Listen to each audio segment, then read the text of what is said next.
Bitch, I'm in the...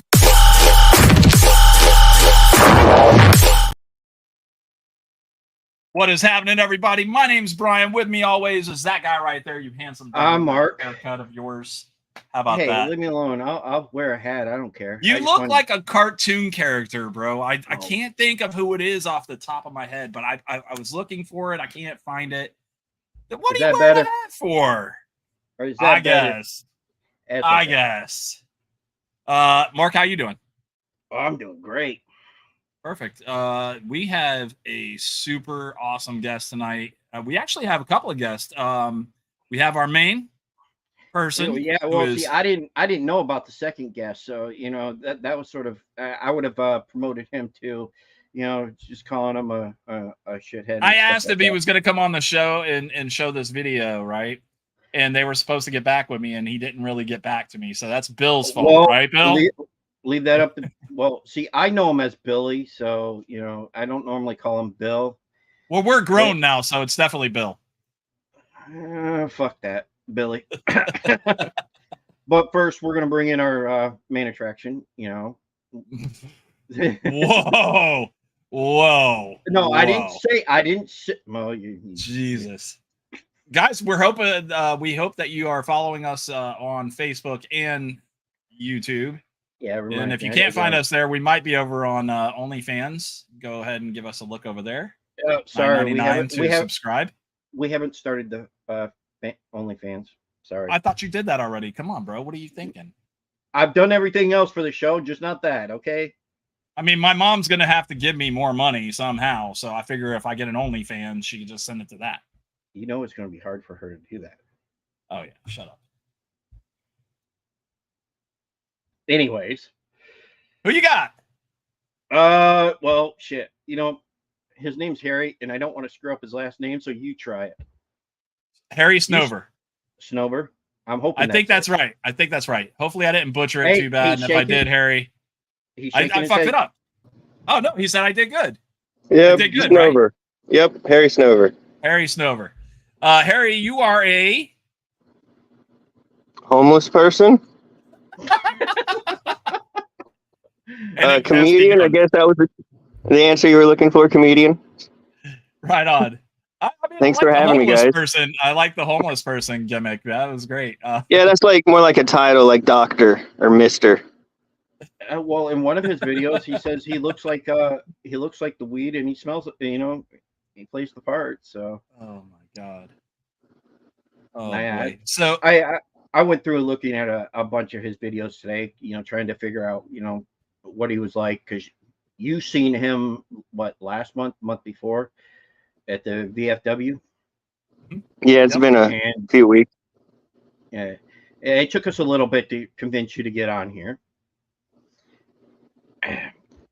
but I'm persistent. I'm sorry. Oh no, that's honestly the best. I wish more people would do that, because the longer I wait to message somebody back, my anxiety just keeps building and building, and then I just pray that they reach back out to me and I'll respond almost immediately that time. But no, I appreciate you getting back to me multiple times. You appreciate us bugging you? Because I mean, that's what Mark does. Well, I wouldn't call it bugging, but I mean, I was trying to get somebody for the show this week. I was like, okay, yeah, I'm going to continue to do it. But I tried to get you on last week. I was like, well, shit, dude, what the fuck? No, well, we were trying to do it, yeah, for the open show, for the Dare, just so that you could come in and just see. But you were, I think you were, I can't remember. I think you were doing something that day, anyways. But yeah, I think they were in Jackson. Did you guys just get back from Jacksonville or something like that? Oh, geez, I'm not sure. I mean, I know this sounds like probably stereotypical, but the days blend in. That's why I couldn't remember if the show that you seen me at was a couple weeks ago or 2 or 3 months ago. It all just seems like it happened either last week or 3 months ago, all in one. And where do you buy your weed? Dispensaries, so it definitely works. Yeah. So that's the good stuff. So is it an indica or a sativa, or? I usually go sativa through the day, and then indica after showers, nighttime. Right to sleep. Right. Normally, no. I'm bad at sleeping. I'm better at just laying in bed, wishing I could sleep. Sounds about right. Yeah, I'm very anxious. The weed helps, but I have to eat a lot of edibles to actually get some good sleep in. All right, Edibles are I'm going to pretty bring good. to the stage. I'm going to bring to the stage before he looks like he's falling asleep over here. I'm going to bring Bill on to the show real quick. He's starting to Bill, look old. What's going on? what's happening, buddy? How are you? Nothing much, man. Living Billy, day you to lost day. your hair. Yeah, lost my hair. Not smoking a bunch of weed. Wish I was, but you know. Yeah, but aren't you like this guy? I think is like retired now, or he owns like 10 of these companies now. The what is it? Florida Pest Control. Yeah, I worked for them for 20 years, and I went to work for the parent company that purchased them. So I get to either sit at my house or fly on an airplane. I've seen 18 states in Oh darn! 8 months. Oh darn! Hey, if I'm gonna travel the country on their dime, I'm gonna do it. Harry wants to know if you're looking for a companion flight person because he's in. Man, flying doesn't sound awful. All the states I go through are driving, and it's just hell. Yeah, it sucks. If anything north of I-10, I'm flying. There you go. There you go. So, Bill, you filmed a little video that has been getting some crazy response. You and your friend, right? You guys were. Where were you guys at? So I wasn't actually there, which is surprising. But a guy I work with, Mike, he lives in Waldo, Florida, and they have this little town they go to called Lake Alto. And you know, every little town has that one guy that everybody knows that does crazy shit, right? And it just so happens they were all drinking beer in the front yard, and they looked up and said, "There's a house going down the road. Holy shit, it's a truck pulling it." So he started filming it, and the guy was, I wish I had the video from a week before because he was floating like a boat down the river with another boat and had a bunch of kids hanging off a inner tube with their feet trying to tow this boat down the alligator-infested St. Johns River. Sounds like a good time. Oh, yeah, you know. So he filmed it, and I was like, dude, we got to post this. I said, it's stupid stuff that gets views. No one wants to watch anything interesting. So, How many views is it up to right now? right now, it's only like 4.5 million views. Only.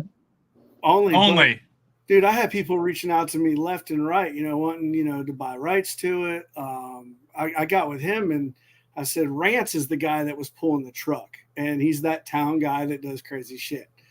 And so evidently it was like their friend's house and they wanted to get rid of it. It was his grandmother's.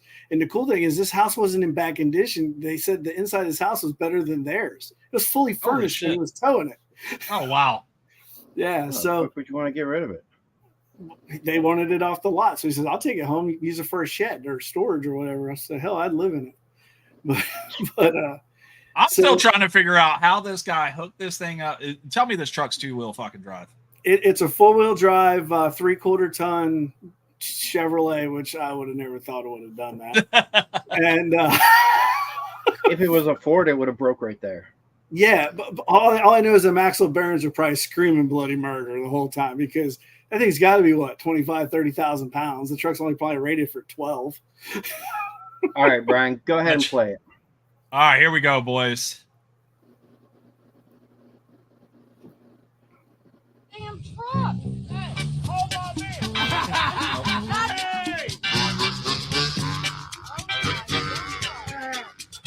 That's the way the truck's supposed to squat.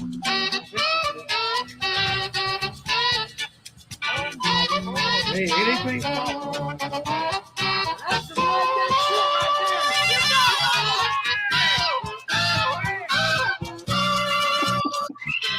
That bed is screaming, dude. Yeah, but it's not hitting the ground at all. No, it's not. Great suspension.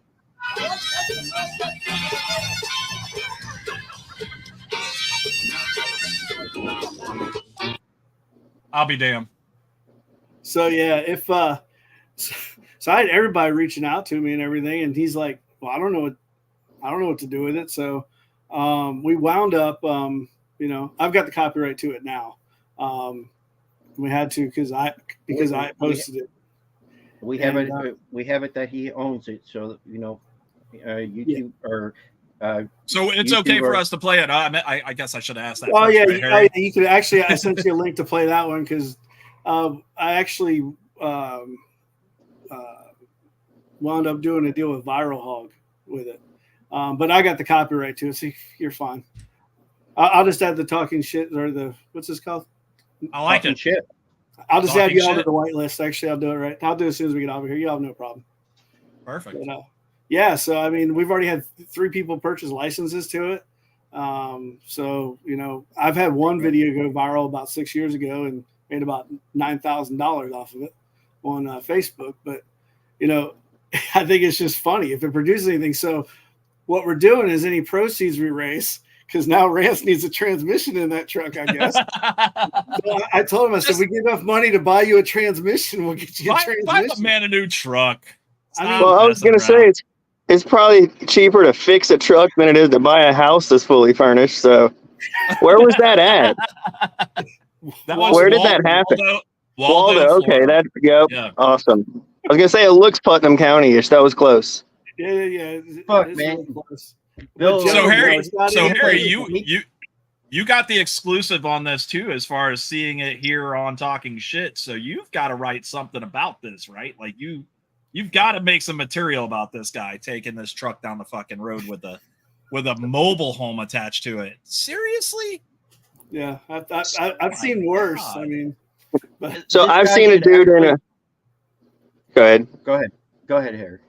I've seen a guy in Green Cove Springs when I was at an RV dealership across the street, and this is in a busy part of Green Cove Springs, on a lawnmower in the drive-thru of a liquor store, and then he crossed the big highway right there and just disappeared. I didn't see him, but he was in a drive-thru of a liquor store on a lawnmower.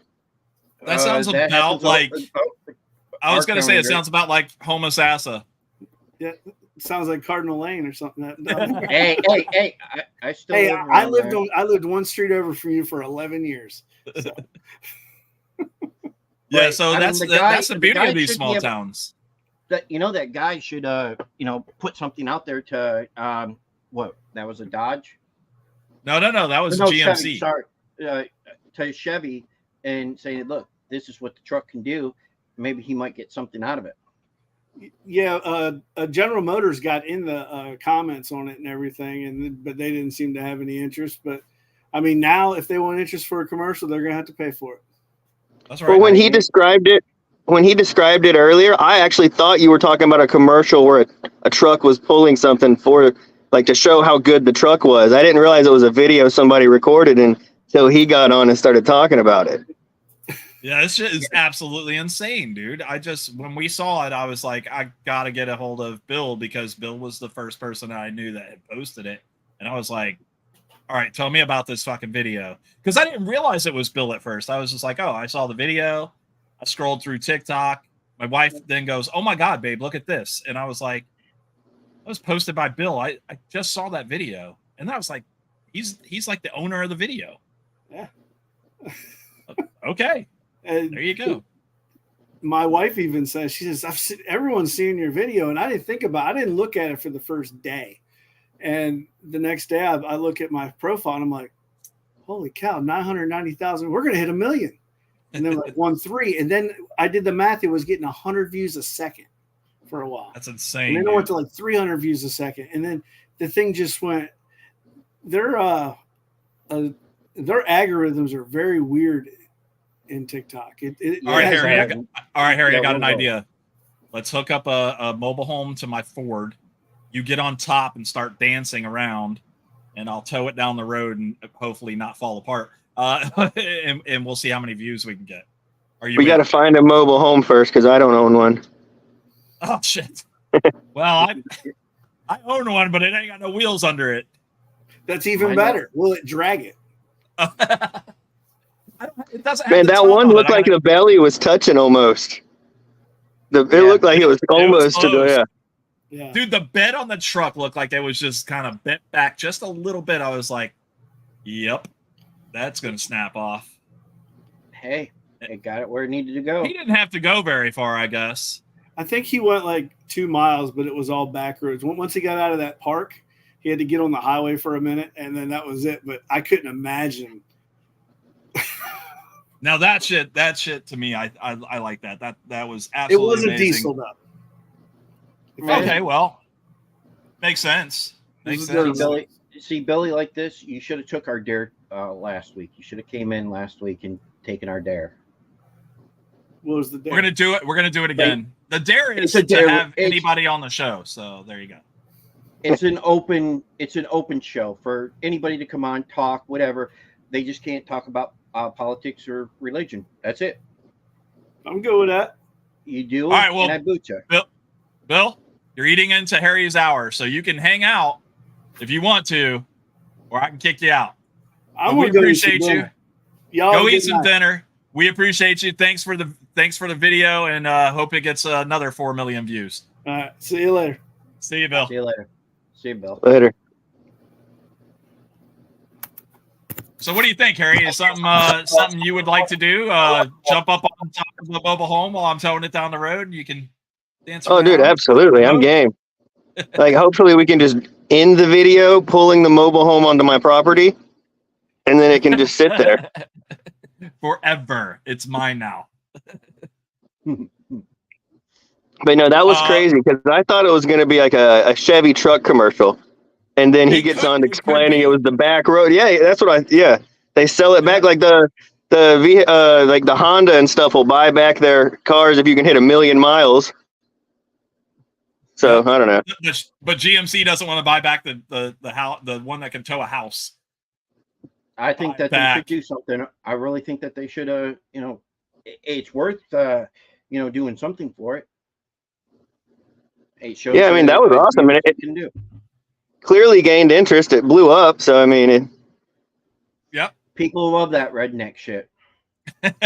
yeah. That's why we have the redneck games. It was so great So- that it did happen in Florida. Like, it just fit. And Yeah, Harry, Florida man did it. you're from Florida, right? Where are you from? Oh, yeah. Florida, Putnam County. I was born in that area. I went to school there. I've left, but weirdly, I'm back there now currently. Okay. But yeah, it is weird because I went to school in like Interlochen area, Putnam County my whole life, and then moved like maybe 30, 35 minutes away my senior year. Completely different. Keystone Heights is a complete 180 from like anything around it. I'm trying to think where Keystone Heights is. I know I've driven through there. It's just well, I mean, this isn't anything against it's just weird because it was all white people, and I didn't grow up around that, so it was just weird, and oddly I didn't fit in as much. See, I grew up all over Florida, so I know what you're talking about. And when I moved to this county back in the 90s, I moved to Citrus County. We went to school with 3-4 black people were in our school, Mark. Is that right? We had Terrence Joyner, his brother. We had April Norman. And Glenda touched in. And that's about it. Yeah, There wasn't many. Yeah, we had I the- just- the heavier my guy schools that was always- happy. I was always real, real diverse. There was all kinds of people at Interlochen, and then it was just weird. All these white kids wearing flip flops and shit. So it's like, hey, where's the beach at? I thought I did that for a second. Oh, no, you're I good. did. Hey, Who Jeff is it? has made a present. Holy shit. Jeff from the Nonsensical Nonsense podcast has decided to grace us with his presence. Oh my. And what Listen. what does he do for a living? Pyramid scheme. So Harry, if you ever get a letter, if you ever get a hold of the guys at Nonsensical Nonsense, because they will probably like to have you on the show as well. The co-host Jeff is he's into a pyramid scheme. Like his whole job, he doesn't live in the US. He has to do it outside the US. Fuck you, Glad. Keep it legal. So but he has offered me a position as the vice president of marketing While you're on your And all I knees. have to do is hire 3 people under me, and then those people need to hire 3 people under them, and then we can Makes continue the sense. pyramid. Right, Yeah. right. So he doesn't call it a pyramid though. He says it's the ladder. You got to climb the ladder. It's just at Is an that about angle and it's leaning against another ladder. That's No, it. That's I'm it. game. I like to do stuff to like make sure I still have morals occasionally. So I'm in. You got to push the boundaries. That's right. My camera keeps getting fuzzy, or is it just am I getting drunk already? Is that what's No, happening? it's your camera. Okay, good. It's the I was like, internet, there's bet. no way I've had 2 beers. That's it. There's no way that I am Oh. that drunk. Hey, Glick says, facts on facts, Brian is 100% accurate. Don't tell him that. He'll get a bigger head than what he's already got. Thanks, Click. I appreciate it. So, All right. See, Brian, you had talked him up. You said that Harry, first it was Doug that came on our show, and which I was happy about. You know, we started the month off with a comedian.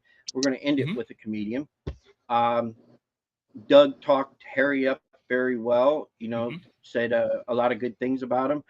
And so I had to go looking up videos and stuff about him because I wasn't for sure exactly what type of comedian he was.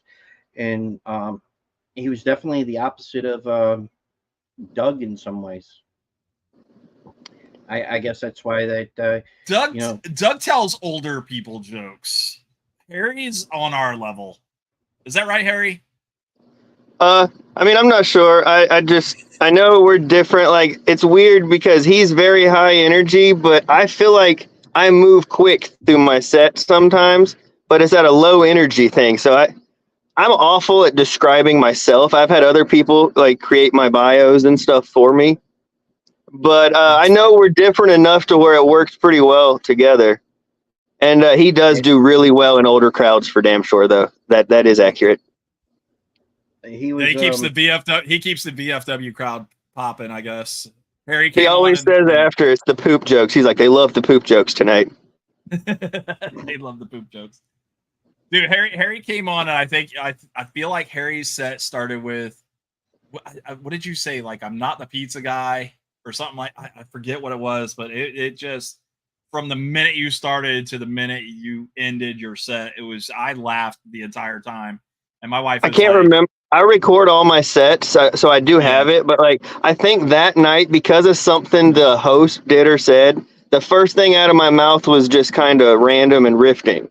So I don't think it was one of my normal bits. It was just something kind of weird. And then I went into like texting my buddy or a work bit or something. I have a handful. I try to open very similarly every time and get a quick laugh early so that like, you know, they like you early, because some people will go on and they'll tell a joke that has a big laugh at the end, but I don't like 30 seconds of silence with the microphone at the beginning. Just makes the anxiety kick up a little more. How did you get into being a comic? Well, I guess about 10 years ago, I did it for a couple months because my girlfriend at the time's roommate, and she was also my boss, the roommate was, she knew people that were doing it right down the road from her house. So I just went and watched a couple of shows, and they did workshops on Sundays where you could audition. And it took me like 3 or 4 weeks of watching them do shows Thursday, Friday, and Saturday before I ever even sat in the back of an audition room.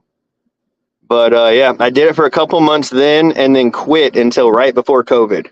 I got back into it just in time to get kicked out of it again. I want to be a comedian. Nope, get out. You're fired. It was weird. And I actually got a gig as everything was closing down. My last show was about 2 weeks after everybody else's last show. And then everything after that got canceled. Ooh.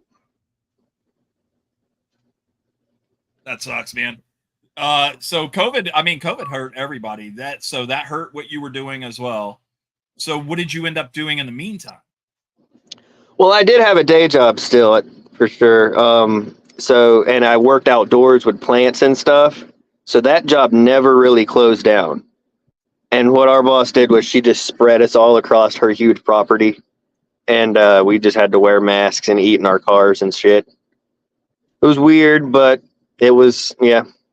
I was like the one guy that couldn't collect unemployment. That would suck. Dude. How yeah. can you not collect unemployment? I would assume that everybody could, though. Well, I was still working. My job never closed down. It was like Karen's. It was like my wife's. Yeah. Well, Walmart's never going to close. It doesn't matter. You can. Certain like grocery stores couldn't close. Yeah, it was funny because she made bank off of that because she was getting 60 hours of overtime, altogether per week. So she was getting a shit ton of overtime. What? Brian, read the one before it. The money is in the dick and fart jokes. Brian does it in the bedroom to get a big laugh. Yeah, in the middle of the sentence, you just see that pop up. I noticed it too. Yeah, I think they're just saying no that clue. You're a comedian in the room. But I am not a comedian. Yeah, we know. Anyways, funny looking. I had pulled a video off of your YouTube channel. One of them was I was laughing my ass off. I was telling you that earlier. One of them was your favorite Star Wars scene. And, I do take a lot of crap for that. Yes, I think it was awesome because of the fact that I wouldn't think anybody would, think of that scene alone. But I'm gonna play it right now, and then you can tell me, So I guess I'm the bad guy because someone asked me a question and I gave them a real answer. They say, "What's your favorite part all time of Star Wars?" And I said, Master Skywalker, there are too many of them. What are we going to do?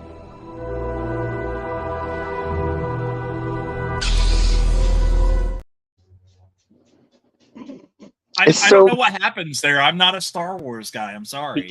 He kills the kids. The next scene you notice is just a bunch of little bodies laying around. Yeah. Oh. And you don't see him kill them, but you know what's going to happen. Well, I mean, he came at him like he was Tiny Tim. He was like, "Oh, Mr. Luke Skywalker is coming, sir." It'd be different if you've seen the movies, but you're not None of the kids knew he wasn't on their team still. Right. It's just so messed up because I've seen it so many times since I posted that video. That little kid flinches at the lightsaber perfectly. Yep. Like, I don't know if he's ever in anything else, but that was a good acting job. I thought it was funny when about 2 hours ago was the first time I actually seen that one. And I had to download that one because I thought I was cracking up laughing when I seen it.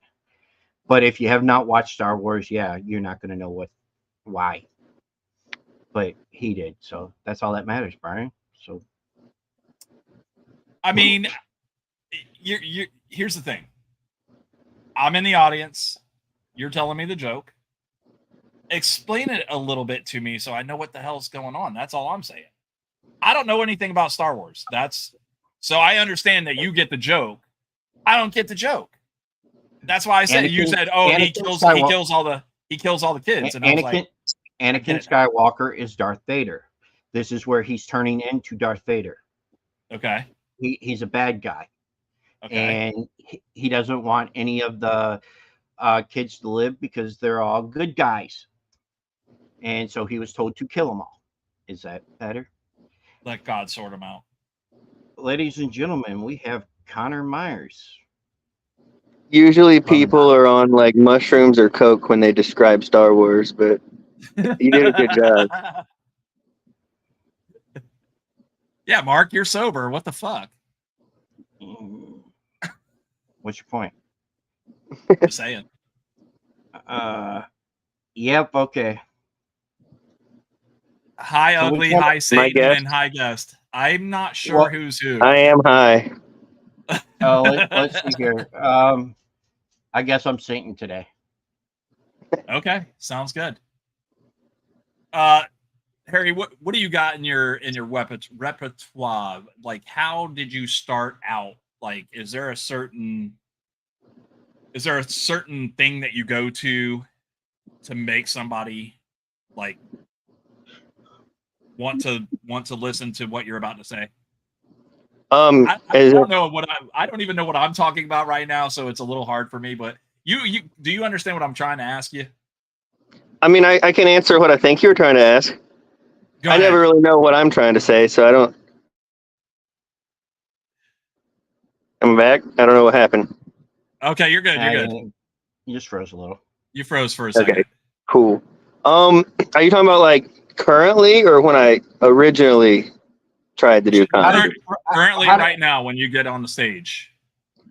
Well, I have a handful of real quick bits to just kind of go and get a laugh within a few seconds, but at this point, it depends on the audience. Cause if I go on ice cold, I'm just gonna pick something and just go with it and try and get them engaged and just try and like, hey, how's everybody going? Just the stereotypical crap, and then just give them a more personal bit to where I can almost kind of make them know me a little bit.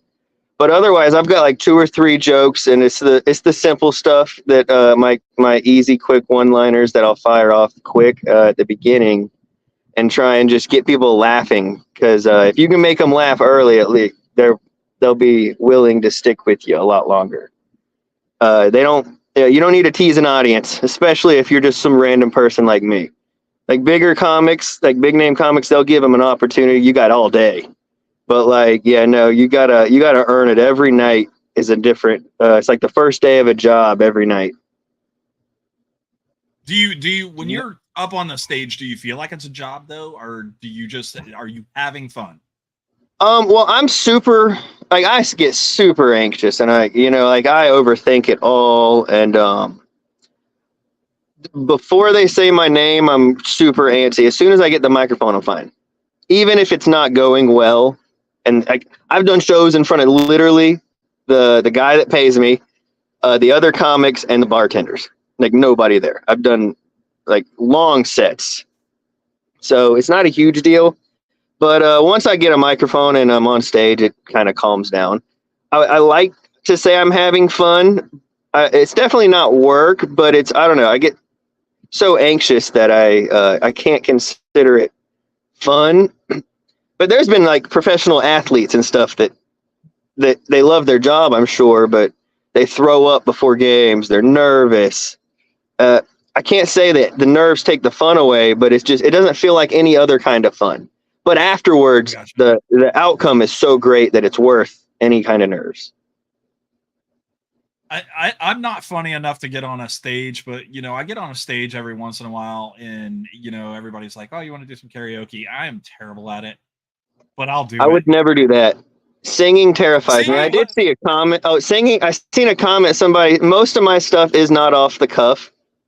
I only do off the cuff stuff if the audience is kind of interrupting, or a lot of times people don't realize that I can hear them when they just start talking. They just think that they can say something to the person next to them and move on from it.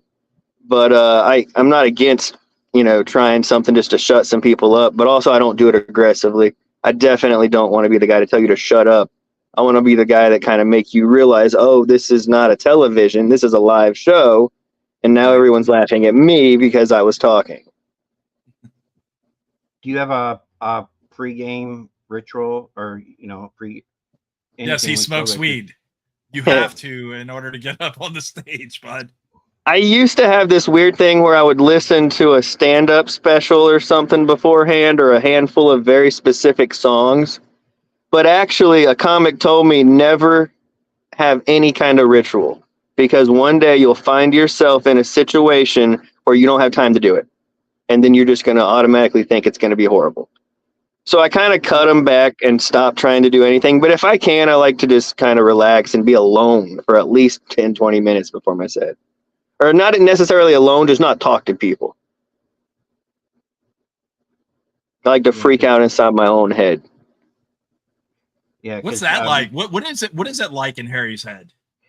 I mean, imagine having like 3 TVs on the radio and you're just trying to do your taxes or something.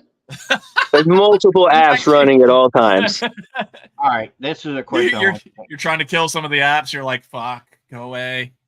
This is a question. Did you bomb at all while you were starting out, and how long did it take you to get into the groove? Oh, this is one that we asked Doug as well. about bombing, and he was like, "Yeah, I bombed once." So my first handful of sets I have on a little SD card that doesn't even fit in computers anymore, like today's computers. My first 2 sets, and I think they were 3 to 5 minutes. I did really well the first couple of times. I remember my first time bombing, though, was not shortly after I started. I had won this beginners competition and got to do a guest set for these touring comics on the weekend. And I just was supposed to do 5 minutes, but it was a small audience. And I just did so bad. It was the worst. I got 0 laughs. That one guy threatened to beat me up in the audience while I was on stage. And when I got off, the host was like, "Don't worry about that. He's just saying that." And even if he wasn't, there's more of us than there were audience members tonight, so we'll kick their ass. But it was, that was the worst I ever bombed. And it was so early on that I think every other time that I've struggled just didn't phase me as bad as that one. That's a good thing, right? I mean, if you know that you're bombing, though, is there a way to come out of it? Like you got that nosedive, and then you're like, oh, okay. A couple years ago, I would have said no, because I remember the last time I straight up bombed was January before COVID. It was like the last Wednesday of that month, and that show was so bad. But I knew going into it was going to be bad because I tried to bail from the show. I was just having a whole bunch of like issues, and I showed up big. I knew I was going to bomb when I went on, and I did. The host did great. The guest spot did great. I tanked for about 22 minutes, and the headliner crushed it. It was just, it was awful. But to turn it around. Sorry, go ahead. No, I was just going to say, people are going to remember what you leave them with, right? So how do you exit the stage when you bomb? Is there a way to leave the stage really to fast? Have them remember you? No, because I want to make sure that my name is in their mouth later, so that when they go, "Hey, listen, I wasn't a fan of this person, but you check me out later," right? Well, my closing bit is really personal, and it's 100% true story, and it's about me going to the hospital. And even if I struggle, people will get engaged in that one because it's the most embarrassing thing that's ever happened to me. So when I bring that up, if they hated me, they're gonna at least listen to me in my worst like situation. But whenever I'm doing really well, that joke just. I remember it doing really well that night. I was at the show you seen because the host and the feature said, "Wow, your closer did great." And I just, sometimes it does great. And other times they're just kind of standoffy because I talk about being in the hospital until they get the punchlines at the end. But yeah, that joke usually does well, even if I've been struggling, at least on a personal level, to where I don't leave with them hating my guts. They at least feel bad for me at that point, I guess. I don't know. Will you tell that joke before you leave this show tonight? I mean, I've told it so many times at this point, I don't mind. I didn't intend on it, but it's more of a story than a joke. But it's people. Okay. The thing is, people don't realize how real that joke is. It's 100%. It's a legit thing. There you go. Now you look like the pizza guy that was just here. Yeah, he probably makes more than I do, though. Click. Stop. You're getting too big of a head now. There was a question. I don't know if you saw it. There was. I kind of seen something. I missed it for sure. Work the crowd versus planned jokes. Do you work the crowd? No, I'm 100%. Like, I'd like to do my material. I'd really rather not do crowd work if I don't have to. Okay. But I'm not afraid. I'd rather deal with a negative crowd. If the crowd is awesome and loving the show, I'd rather not talk to them. I'd rather just tell my jokes. If the crowd's quiet, I'll kind of poke at them to get their attention. And if the crowd's aggressive, I don't mind. Humorously, I should have said, if that's even a word either. I'd like to be a dick as nice as possible and funny to where, hey, just shut up and let me do my thing. That's worst case scenario. But I'd much rather tell the jokes that I practice. Like, I think it's crazy awesome when comics will go up there and just go, all right, what are we doing? And just riff and do well. Good for them. But I want to just tell the jokes I wrote. Especially when I got a bunch of new writing ones. those jokes, right? Yeah. Especially when it's a newer couple that I'm trying to slide in, because I don't know. Like, half the time, I would never go to a show where people paid and feed them a bunch of brand new material. But in a 30-minute set, I want to try at least 2 to 3 or 4 new bits, and I got to squeeze them in. And if I haven't hit up an open mic that week, I'm going to squeeze them in to where I think even if they struggle, they're surrounded by two strong jokes, and the crowd still get their laughs.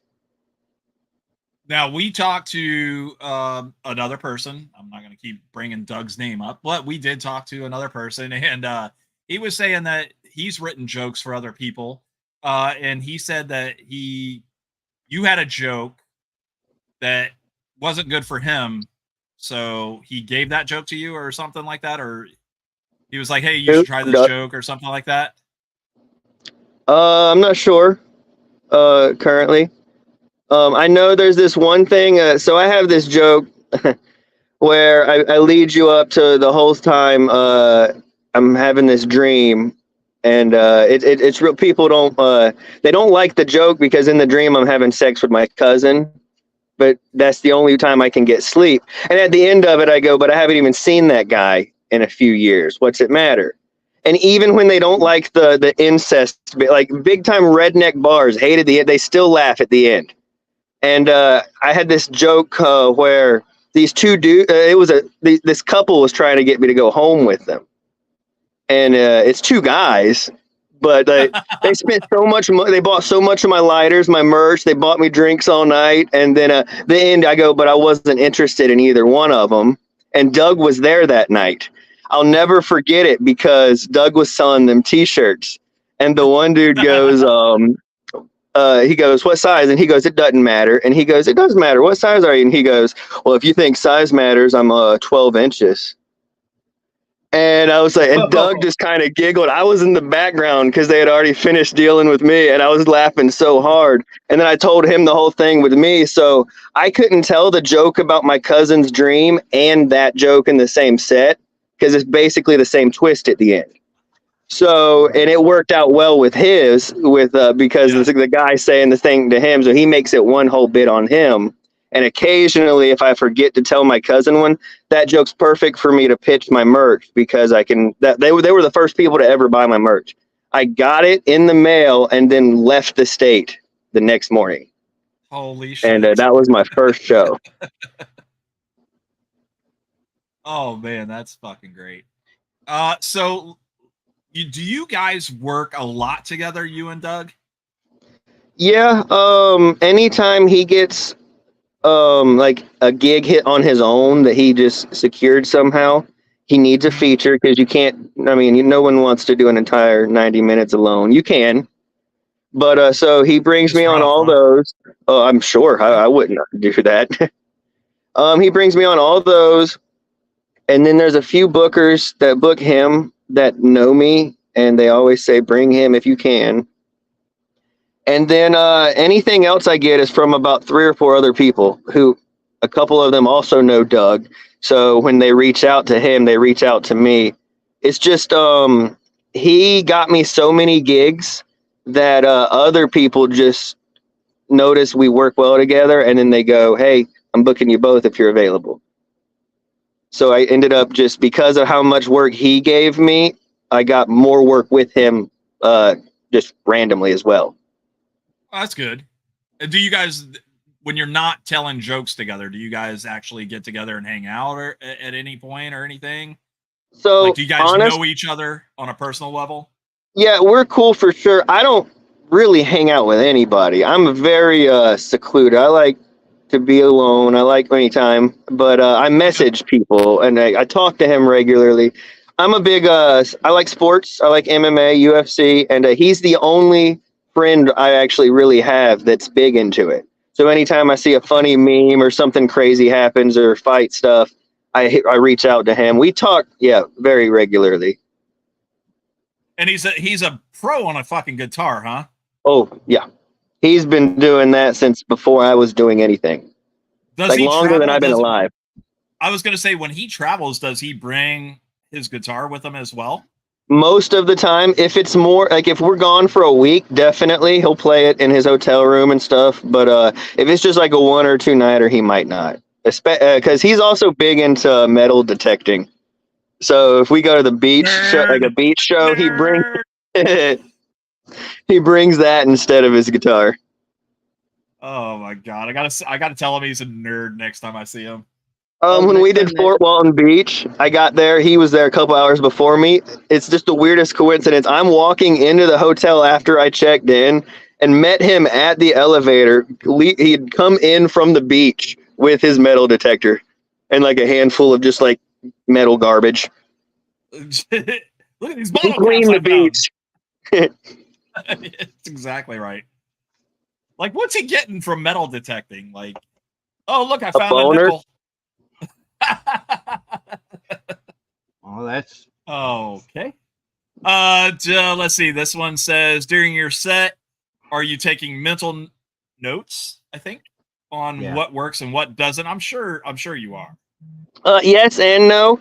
That's why I record them all, because it's hard to remember. But a lot of the times I'll go, something happened during this joke. I don't remember what really. And I'll remember like I'll be talking to somebody on the way home and just go, oh yeah, this joke did way better than it was supposed to tonight, or this one tanked. So I record them for notes because my memory is trash in general. So doing something that takes all of my focus and my like energy, like on stage, I gotta like all my mental energy is in that, and like anything that happens in the crowd. So remembering it is a lot harder in the moment. It's just one of those things to where it's like I've never been in like a real fight, but it's like they like get into a fight, you don't remember everything afterwards. If I remember correctly from like 6th grade, the one time I got in a fight. It's just one of those things when you're in the moment. It was like daylight and there were stars. I was like, I don't even know. I wished on one, and I was never happened. Anytime if it's a short set, I'll immediately send it to somebody or like watch it myself or listen to it on the way home. And then I'll know, yeah, this did great, or this new tag didn't work. I'm going to try it again, but it might be getting cut from my set. But yeah, I can't remember anything like that on stage, especially if I'm smoking or drinking. I need to not do that. Listen, I think I tell funnier jokes when I'm either drunk or stoned. Well, you won't hold back, is what I think. You think they're funny. We're just laughing at you. Oh. I'll take that on stage, though. A laugh at me is a laugh at me. I'll take it, yeah. As long as you're laughing, that's all I care about. Did you watch any of Harry's clips that he has on YouTube or anything like that? Yeah, I watched. Yeah, of course. I've seen the guy live, dude. I loved it. Well, that's why I was like, man. Right, but I was curious because I took another clip. He likes to talk to MMA fighters or UFC fighters. Well, this one was with Dana White. This one was actually I liked it. I thought it was funny, but you know, some people have different views. So here you go. Dana, over here. Are you guys aware of how many squirrels die every year from herpes? Why are you looking at me? How would I know? I don't know, 100? 100. 100.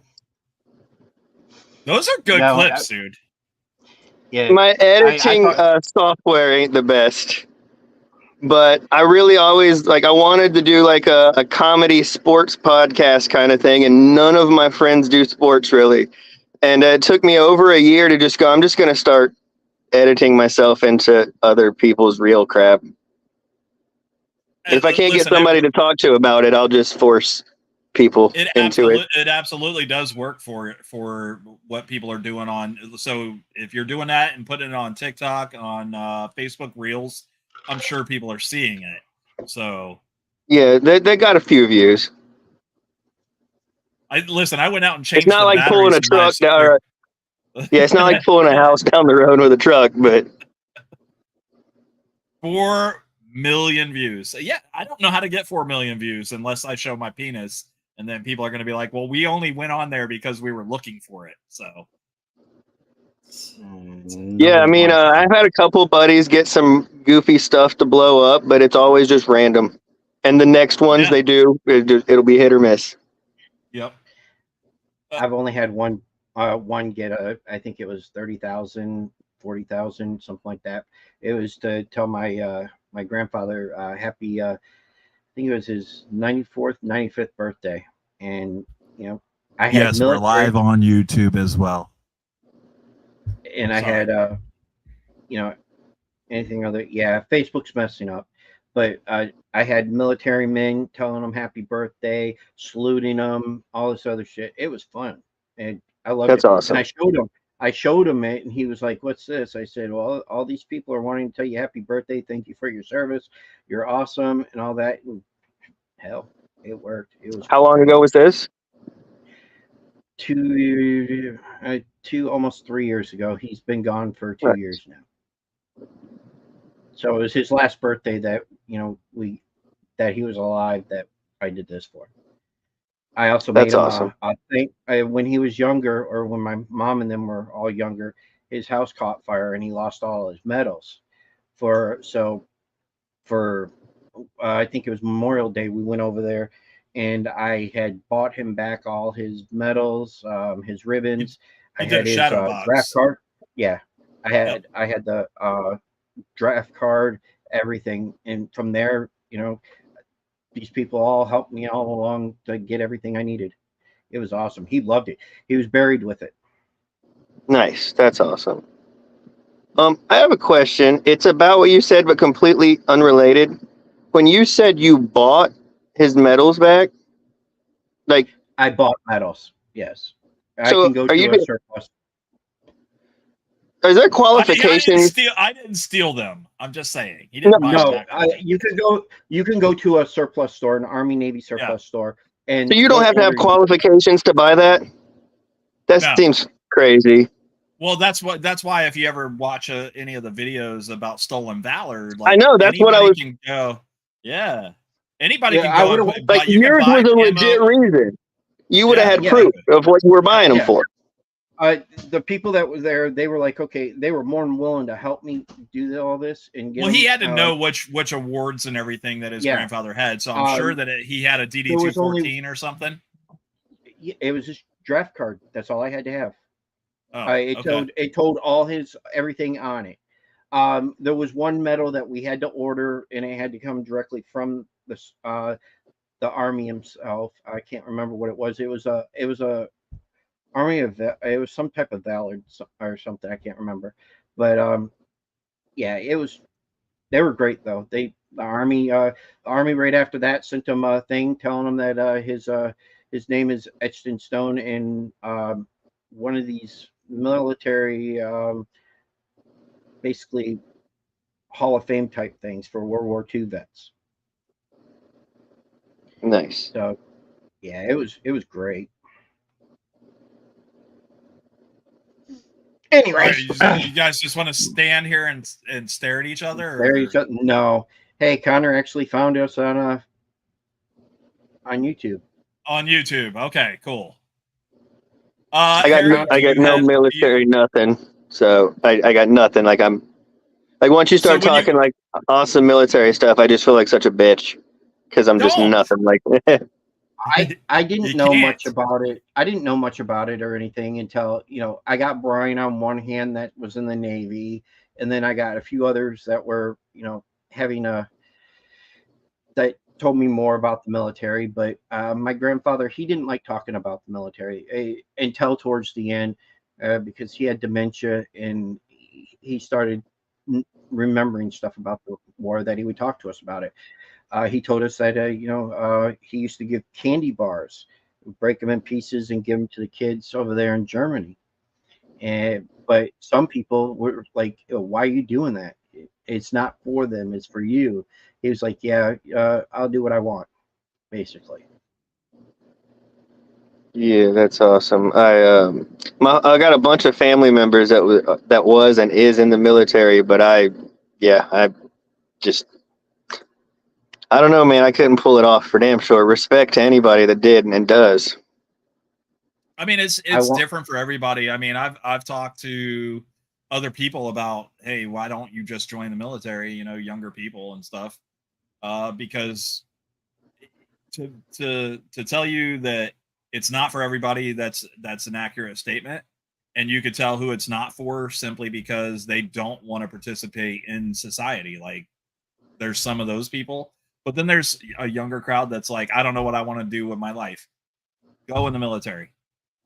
Just go in the military. Yep. Even if it's for like just the first term. Like I do wish I would have probably went for 4 years or whatever. I do wish I would have done something early.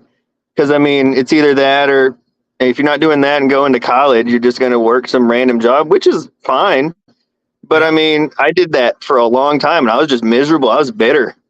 You know, like I would rather do this and be borderline homeless than have like a job I hated and made good money.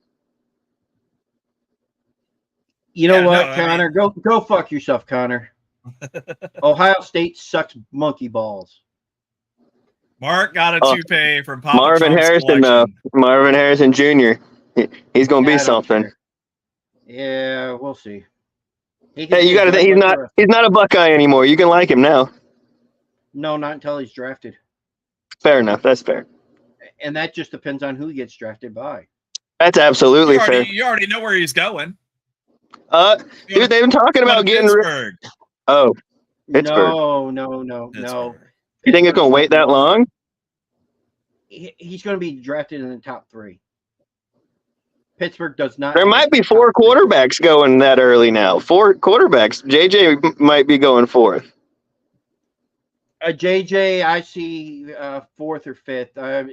The Vikings have been talking a lot about him. And if Carolina gets rid of Murray, it's going to be crazy. Because I've seen stuff about them getting rid of Murray's going anywhere. They'd be crazy too. Like give him, they got to give him some more time. It's going to be interesting to see the draft this year. But I think Marvin Harris, I think he's a little bit overrated. But there's also ties of him going to the Colts. That'd be something. That'd be cool. Yeah, go where his daddy played. Yep, that'd be awesome. Plus, I mean, I don't dislike their quarterback. Last year, Brian didn't believe me. No, 2 years ago. Or Brian didn't believe me. I said, you watch. Pittsburgh Steelers are going to pick up Joey Porter Jr.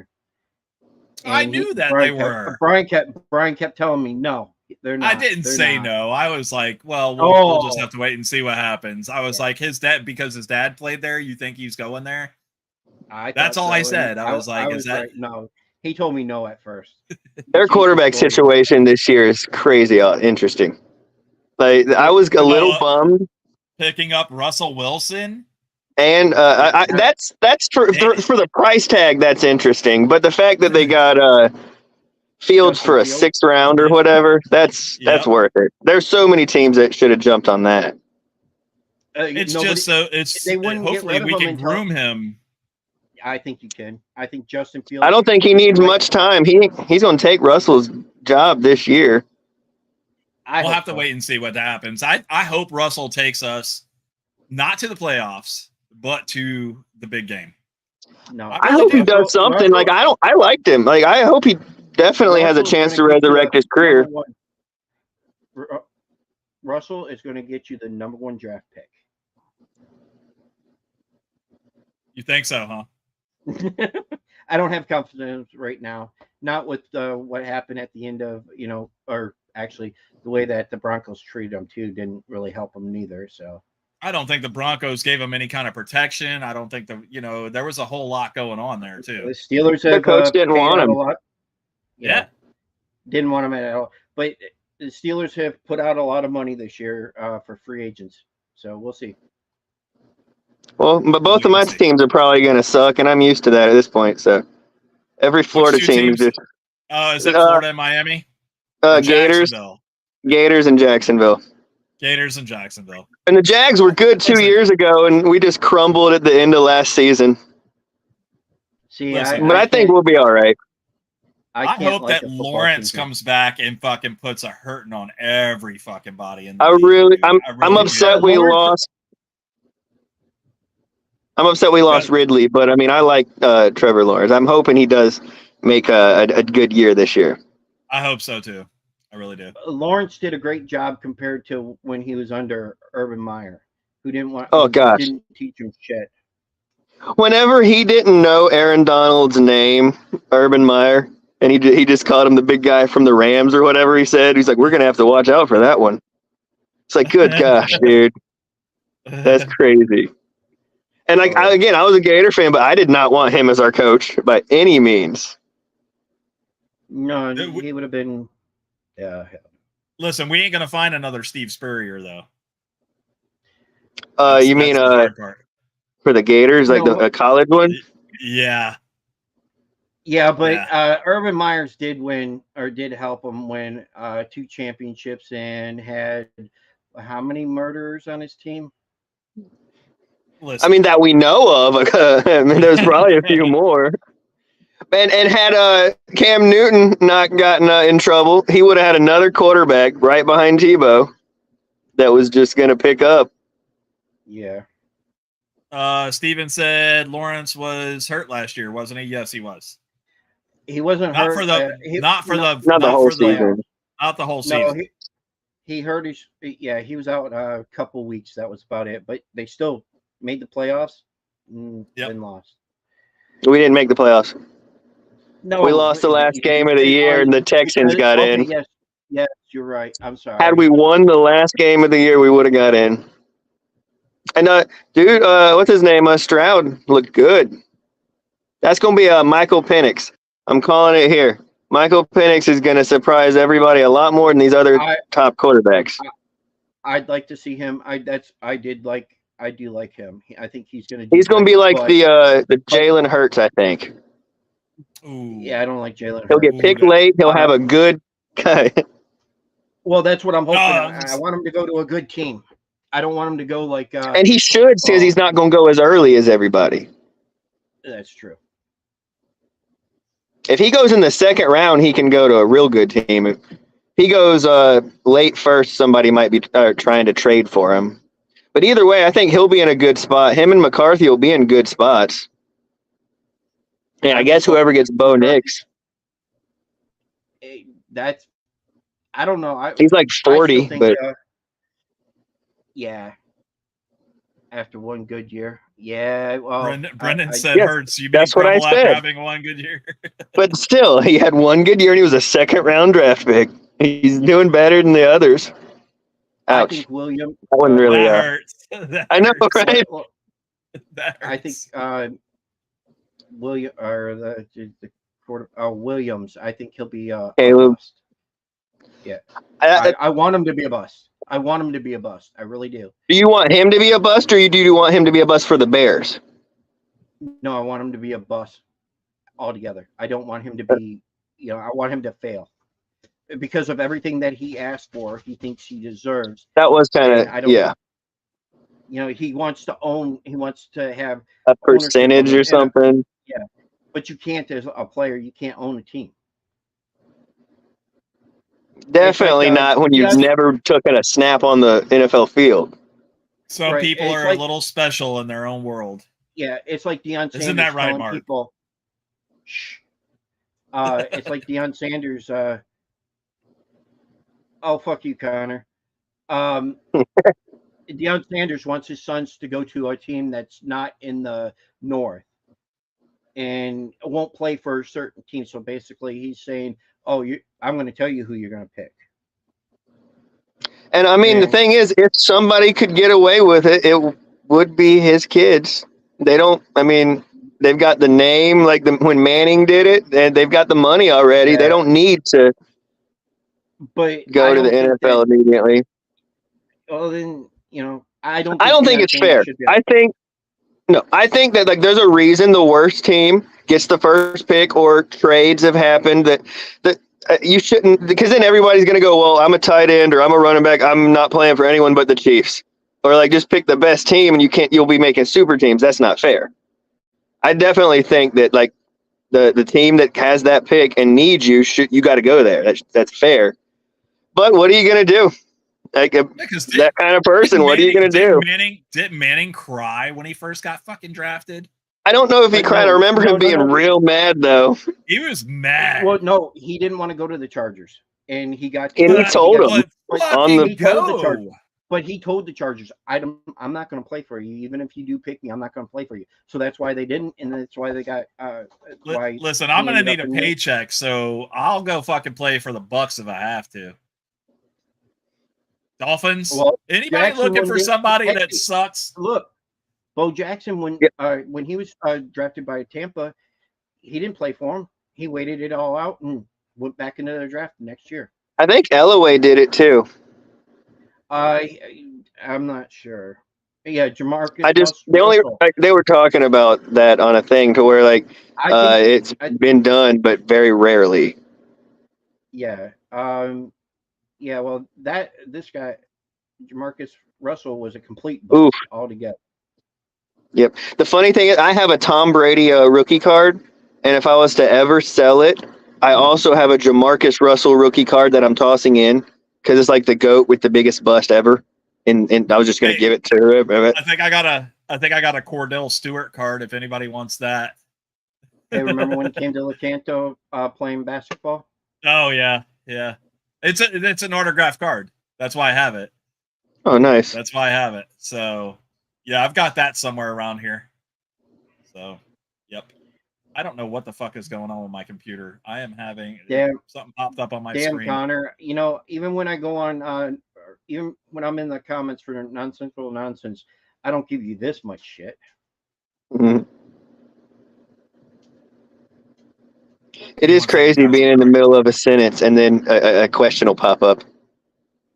Yeah, all these guys. We'll pop them up for you every time, But this is the most active our comments have been in a little while. Well, that's because you got Connor in here now. So Connor's like, all right, that's it. I'm gonna shit all over these guys. Watch them. Watch this one. so let's talk about the Browns. How do you feel about the Browns? I think that they suck. I'm sorry. Get the fuck out of here. Who's the Browns? Is that your team? I don't know. Connor said the Browns will win the Super Bowl the same time. You know why you said you know why you said that? For Glick. Oh, because Glick's a Browns fan. That's right. I'm a Detroit forgetting Lions about fan. that. I think they'll do just as good as they did when oh my God, what's his name comes back? Deshaun Watson. I think that their team is so well. I don't think that he's going to elevate them really that much. I think they'll be good still, but I don't see him taking them a lot further than that herd or whatever of quarterback they had, like the 3 or 4. He needs to get out of his head to be a good quarterback again. He needs to be like he was his rookie season before. He's had a lot of crap go on, and he just needs to try and flush it and just get back to being a football player. But also,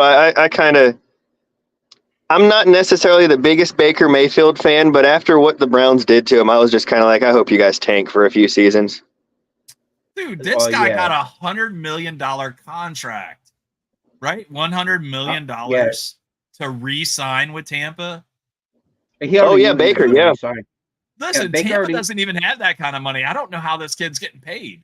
I think they also paid Mike Evans. Oh, Mike Evans is getting fucking. I mean, I'm just wondering what's going to happen to Kyle Trask. Who? They drafted him, Kyle Trask. They drafted him in the 2nd round, and he's got his contract's got to be ending soon. I don't know, dude. Maybe Tampa's trying to groom him maybe they're trying to groom him to get to that point where he could take over for Mayfield. Well, his contract will be. Hey, Steven, hold on. Steven, Flacco signed with the Colts. The Colts, that's who it was. I knew it was someone. As soon as he went there, he knew he wanted to sign. So that's where he signed that. Oh. And Brendan, yes, you are correct. And he was good at those commercials. I missed something. I don't know what commercials we're talking about. You never Baker seen, Mayfield used to. Baker Mayfield? No, He which was in like ones? a State Farm, I think. Yeah, State Farmer. Might not have been State Farm, but it was Progressive or something. Because he like lived in the stadium. It was his house. They were funny. Go look them up. Okay. Get a Now I got to. So, all right. So let's get back to comedy. Go ahead. Sweet. You're on. All right. No pressure. No pressure. This is definitely different. This is the first podcast, like full podcast I've ever done.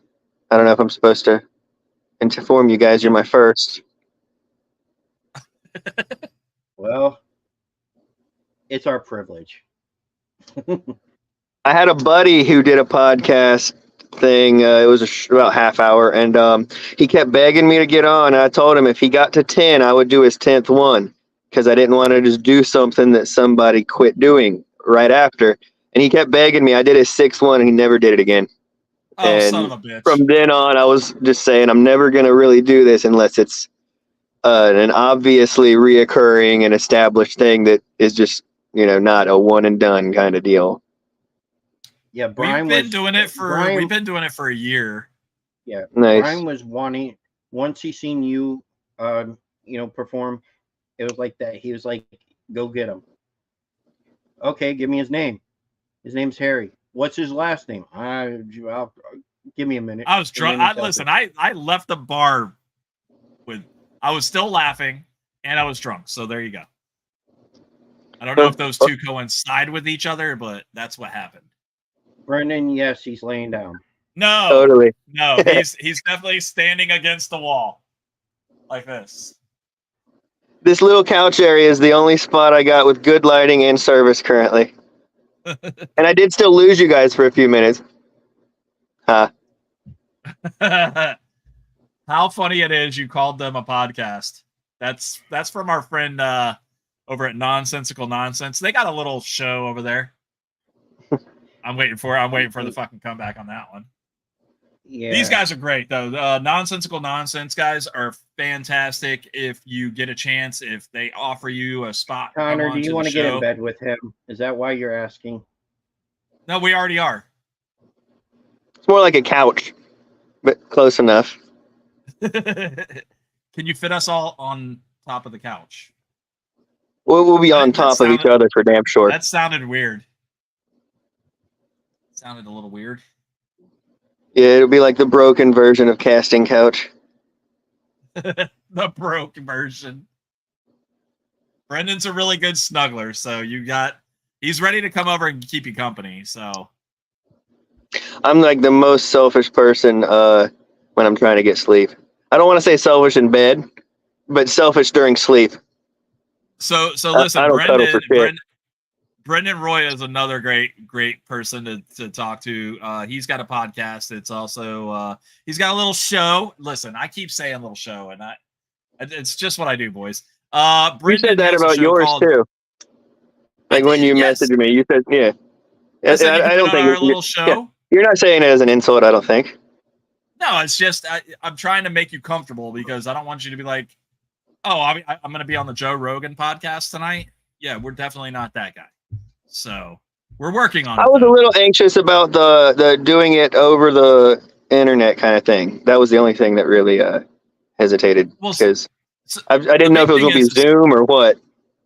It's kind of like a Zoom, but I mean, the big thing about it is like we're not trying to pull you out of your comfort zone and be like, "Hey, meet us in a studio." And you're like, "I don't even know who the fuck you guys are," because that would be weirder, I think. But that's fair, I guess. Saying it out loud like that makes sense. I didn't think about it like that. Like none of them are wearing socks. What the fuck? What is going on here? Why am I the only one in a tuxedo? Birthday suit? Why am I the only one in my birthday suit? Oh shit. What was it, a VFW? Yes. That you okay. Because I know the people I got that work from, they do a lot of VFWs and AMVETs and stuff like that. And you never really know what to expect, but they're always fun shows. Like those little venues like that, especially like the older crowds in a VFW and an AMVET, they want to laugh. They're awesome. Yeah. Like it's nothing like an open mic in the middle of a city or like a comedy club. Even it's its own thing. Listen, you cannot hurt one of those people that are in that room. You could talk about. Listen, I wanted to go to war, but then I was afraid of getting blown up or something like that, and people would be like, "Holy shit, yeah, let me tell you something, kiddo." You know what I mean? So these people that are in this room, there's not a lot you're going to say to them that's going to surprise them or scare them because they've already seen it all. You know what I'm saying?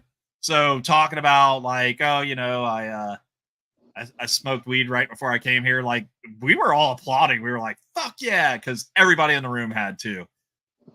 All those old bastards were fucking high. When you can't offend people, like you can say the dirtier rooms, like the rooms like that, they want to hear the dirtier material. They're okay with anything. You can't hurt people's feelings. Those are comfortable. Because there's certain crowds you got to be real careful and keep it cleaner. And it's not even, they don't mind you cussing necessarily, but you just got to be real careful with the topics. And when you get a room that doesn't mind what you say, it's awesome because you can just go up there and just feel free, and they're easier to connect with. They'll get a bigger piece of like the real comedian that night because you can just be yourself up there. I don't have to, certain crowds I'll have to force vulgarity in. And those are uncomfortable when you have to say dirtier bits and add cuss words just because it's like a punk rock crowd or something. A lot of dive bars will do that, to where you just got to say the F word like at the beginning of every sentence, and they love you even more. Yeah, because you're like, now you're a part of them. You're like, oh, that's one of us. That kid right there. Yeah.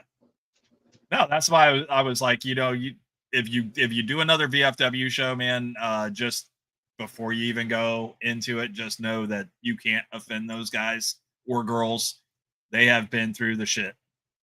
I was there with them, not as old as they are, but I was there at some point in my lifetime, and I'm talking to another place like that it's local where I'm at. They want to do a show, and I'm hoping they want to do a reoccurring one because it's literally right down the road from my house. It would be nice to have a good connection that close. Emma says, digging the t-shirt, Harry. Yep, this is my most complimented t-shirt. Are you excited about the series coming to, what is it, Prime? Yeah, that'll be interesting. I know I've seen the main actor in a couple other things, okay. But I'll watch it. But honestly, I'd rather just play the video game if I'm gonna do it. Play the game. I'd watch them if they made a movie. I'd be all about that. But I don't want to get my hopes up too much on a whole TV show that could just depress me. But I'm gonna watch it for damn sure. And that's the thing. Like I'm gonna watch the Twisted Metal. Twisted Metal. I don't know what that is. No. It's on. It's an old school video game. Yeah, it was really good. I like it. I can't wait to see the second season. Nice. I'm not going to talk about Roadhouse, asshole. Oh, Mark's favorite movie, the new Roadhouse. If you haven't seen it, I have not yet, but I intend on it. I've seen a few like scenes. I've heard good things. I've only heard one person complain. I assume it's worth watching. Is his name Mark? Is it that guy? Honestly, I don't know who it was. It could have been because it was someone on Facebook. I just seen a comment saying it sucked, and I was gonna leave a comment saying I heard it was pretty good, but I don't know. My buddy, I've had a few friends say it was like awesome. I don't expect it to be awesome, but I hope it's okay. I hope it's worth watching. Graphics and that kind of stuff are fantastic. Hold on, wait a minute. Have you seen the original? I mean, yeah, but it's been so long that I heard it was different than that, though, right? It's way different than that. Yeah, don't think of it like the old one. Think of it as its own movie. Otherwise, you're going to be What the fuck? You're gonna be expecting that it's supposed to have something to do with the original Roadhouse, and it does. Yeah, because that was not. originally what it was supposed to be, but then they changed it all. Well, who cares now?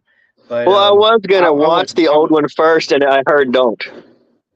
Don't just watch the new one and Yeah. call it a day. Just be like, okay.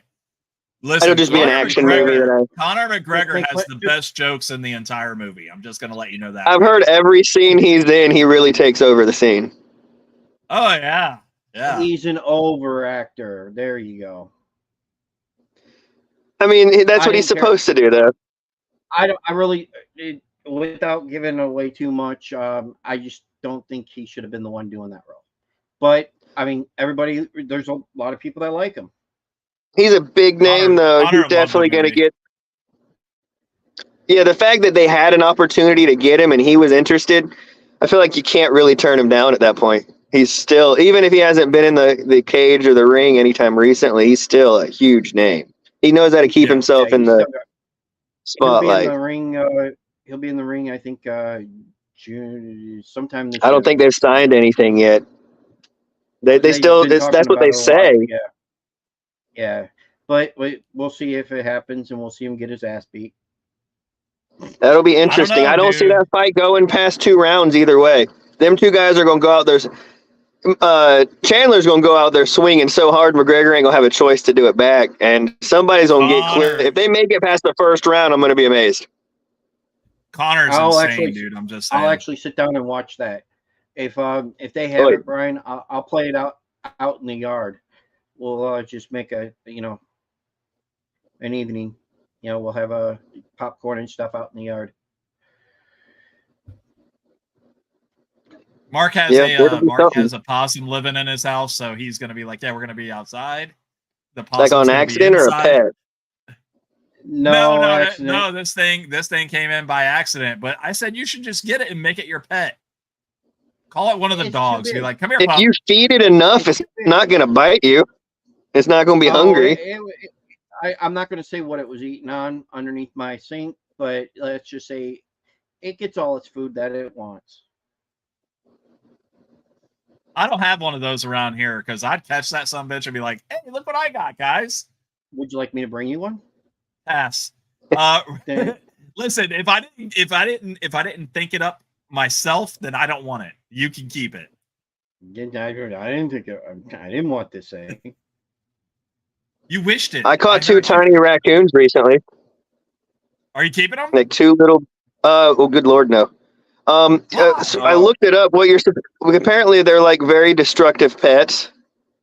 Yes, And they but can be. they're I don't- really good plumbers. Well, I found them, and apparently you're supposed to leave them there because the mom comes back for them that night. But there was a bunch of cats and dogs in the area. So what we did is we just put them in a cat crate until later that night and stuffed them back in the little area they were hanging out in. Never seen them again. They were tiny, though. My daughter. Mama They would have came been and got 'em. perfect daughter to wants- adopt if you would have. Yeah, my daughter wants one, but I can't. No, I have too many animals. I don't need no more. I want less. Listen, you never have to hire a plumber as far as like unclogging stuff. I'm throwing that out there. Just so you know. If you need them Don't. to reach into the toilet and grab something out, they will. Yeah, of course. Yeah. No. And then they'll go in the refrigerator right afterwards. So It's one of the few pets you might be able to teach to give you a thumbs up. maybe. I don't know, dude. Like I've seen a guy with a raccoon, like, dude, rolled up to my job, and this son of a bitch was on his fucking dash, just pacing back and forth. And I was like, dude, I think you're a dog. And he's like, no, that's my raccoon. And I was like, I think he wants out. He was like, well, he's got hands, so if he wants to roll the window down, he can. And I was like, okay, cool. I had a dog that learned how to roll down my windows, but it was an automatic window. But he knew if he stepped on the thing, he could get the window down every time. And he's all of 15 pounds, so I was afraid of him flying out the window and dying. Too much air. Must have had the Brian, biggest we ears teach too. Brian, we What? teach the raccoon to go get him a beer. Absolutely. Who wouldn't? I've seen people do that with their dogs. Yeah, I've seen Not that. in real life, but you know. My dog's not. But I can't. I can't. My dogs aren't smart enough to do anything like that. No, I'm happy if my dog, he knew how to sit. I was good with that. I wasn't trying to get him like overqualified Yours or can anything. sit? Yours can He sit? can't now. He just lays Oh, there dead. Oh, Well, It's been years, so it doesn't sting as much. oh boy. Ouch. That kind of Yeah, hurts. it was weird. Yeah, he died. It was a long time ago, 2017, and I was like, I don't ever think I'm getting another dog as awesome as they are. Did you not Like, want to get another dog? I mean, I haven't since. I've considered Really? it, but it was just I put a lot of work into that guy. Oh, Connor, you're going to hell. Connor's going to hell. Yeah, it's he's already okay. been there. He's already there. He goes on nonsensical nonsense, so he's already there. Ooh. Well, I'll hear hey, about listen, that Harry, tomorrow. we asked you for an hour, man, and you gave us over an hour, dude. So is there anything else you want to talk about? You want to tell everybody where they can find you, follow you? Hey, Tell you know all- he all still the has, fans? he still has Yeah, that I'm one on. thing that he has. Oh yeah, the story. Well, yeah, I'm on Instagram, Facebook, TikTok, YouTube. I think TikTok, I had to put something weird. There's a dude that has my exact name, Harry Snover, and his middle name might even start with an S. And for some reason, he got there way before me, so I had to put something weird. But if you look up Harry Snover on all platforms, I look like me, and no one else with that name does. Okay. But yeah. What do you No, I got coming appreciate up? What do you got coming up? Saturday I'm in Gainesville for, oh gosh, it's some kind of like I don't want to say a weed festival, but I know Jungle Boys is like promoting it, the dispensary, and I'll be there Saturday. Everything starts at 4:20 and the comedy show's at 6. And then next week I'm supposed to do this competition where a bunch of different cities in Gainesville, I guess, made teams and they're going against each other. And my buddy's the captain of the Gainesville team, and I live close enough to that one to where they raked me in. And I'm done with this. Is it Somerville or Summerfield? It's close by. Summerfield. Summerfield is in Ocala. Yep. Like Okay. It's Summerfield and Gainesville Ocala. versus Summerfield Okay. next Wednesday, and it's in Ocala. And what are you doing exactly? It's 7-on-7. All of us do 7 minutes, and it's 1-on-1. So one person on their team will be against one person on the other team, and you will do 7 minutes. They'll do 7, and the crowd decides who they thought were funnier. Okay. Hey, So one of your you've been fans- writing material for a minute. Whoever did that, yes, that's correct, and thank you. I'm just That's using my Snover. regular. Yep, that was the one I found. Right on. Yeah, I'm just using a 7-minute set. I'm not doing anything specific. It's not a roast thing. You literally just do 7 minutes of your act, and they do 7 minutes of their act, and the audience decides. And it's neat this way because there's some big name touring comedians, like headliners, that are in this. But 7 minutes versus 7 minutes makes it a lot more of an even score. Because anybody, not anybody, but like a lot of comics can put a good 7 minutes together. It's getting that hour that together that gets you all the work. Yeah. So yeah, 7 minutes, it'll be nice and fair for everybody. Well, we wish you the best of luck on that. And what is that event called? Do you remember? Oh no, I Has don't. the weed wore off yet? Never. It's I think I got a gland. But it's other than you guys, I got tagged in it today, so it's on my Facebook page, but I forget what it's called, but it's about 10 or more cities that are doing it. It all started with Daytona, and they beat, honestly, I hate to say it, I don't remember who they went against, but I just left a comment on the thing going, you should go after Gainesville, not thinking I was part of Gainesville. And then my buddy's like, well, you started this, you have to be on the team now. Oh boy. So I'm doing it for my buddy Daniel Biddle. I'm doing the show for him. Daniel Nice. But Biddle. then I want to say Is he a the comedian as following. well? Yep, Okay. he's a Gainesville comedian. I want to say the following week. I know the 11th, 12th, and 13th. I will be in Cocoa Beach at Gregory's Comedy Club, and the weekend after that, I'm leaving the state for Virginia. I want to say. I'm the kind of person that looks it up the day before. I'll do a show that morning sometimes and go, I don't know what time the show starts, but it's 2 hours away now. So I got to leave within 3 hours advance. I just don't like to overthink it and stress out. I'll figure it out the day before usually. But I got them all wrote down on the calendar, so I know when and where I'm supposed to be. I just don't overread it. Well, if you get to Don't worry. Ohio, we're gonna put you in contact with Glick, Sweet. or PA, right? I think No, that's where. Well, I'm No, he's I'm from also Ohio. still willing to go somewhere to get a connection as well. I'm not against driving. There you go. I don't need to be in Listen, the area to get work. I'll go to the area to get work. I'm trying to figure out how we can get you here again, but not at a VFW, like a bigger platform, a bigger stage, bigger Just got to setting. figure out a big stage for him to be at. You know, one of these. I think that the Valerie. So if we could get the Valerie, and then put these guys on stage. Where's that at? The theater? It's in Inverness. It's I've done that. Valerie Theater. You've done I've that done one? that. I did that last year. Richard Spears. I don't know. I don't know that one. I'm pretty. I did a show called the Valerie Theater. I know that for sure. They have a Valerie monthly Theater comedy show there. In Inverness. Well, you can like rent the place out now. So I'm like, that's what we got to do. We need to rent the place out. Well, that one might be a little tougher if they already have a monthly show there. So you might have to hopefully get your own crowd. I think we could bring a crowd.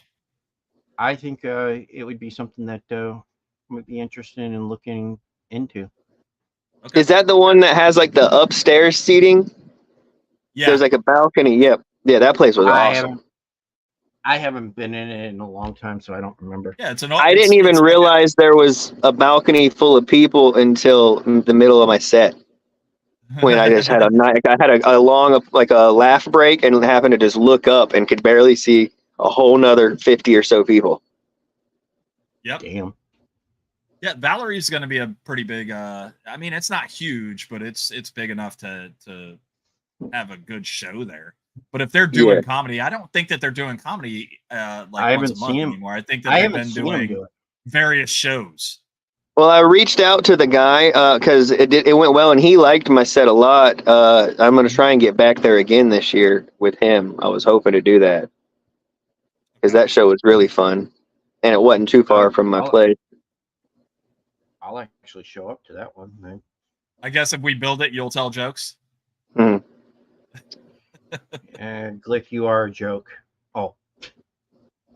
Yeah, no. So we have another comedian that's been on the show a couple of times, Bryce Tucker. Now he doesn't do regular stand-up like you guys do, but he's looking at trying to do it. He does a lot of those reels and stuff like that over on TikTok and YouTube, Facebook, YouTube, Facebook, YouTube. But that was something that he was looking at. Is there any advice that you would give somebody like him, somebody that's coming into comedy? Like he does really good online. Well, I definitely like what I would say is if you're a big online person that wants to get into comic, you already have a following and all that, you need to kind of treat it like anybody would getting into stand-up. Don't just go and do a half-hour set just because you have a following and you're a name. You need to practice it. You need to rehearse it. Go somewhere to an open mic or even go to a big show and only do 5-10 minutes your first time. Just like work up to it because a lot of things people go, I did 3 10-minute sets. I can do a half an hour now. And I just hear that thinking that's comedy is not the same as math. You know what I mean? Like you tell these 10 jokes, they might not go with that next 10 minutes. There might be a couple of jokes that don't go together in the same show. And you just have to cut them out, and you gotta build your act on stage. Like practicing it and stretching your legs. You can't build your act in a room and just assume it's going to work. And he could do that. He could do a half hour first time and crush. But I would just practice it. Like, just go and try a smaller set first. Just do a open smaller. mic. Any open mic It don't stuff that even they need got to be going an on? open mic. Just do a smaller set. Okay.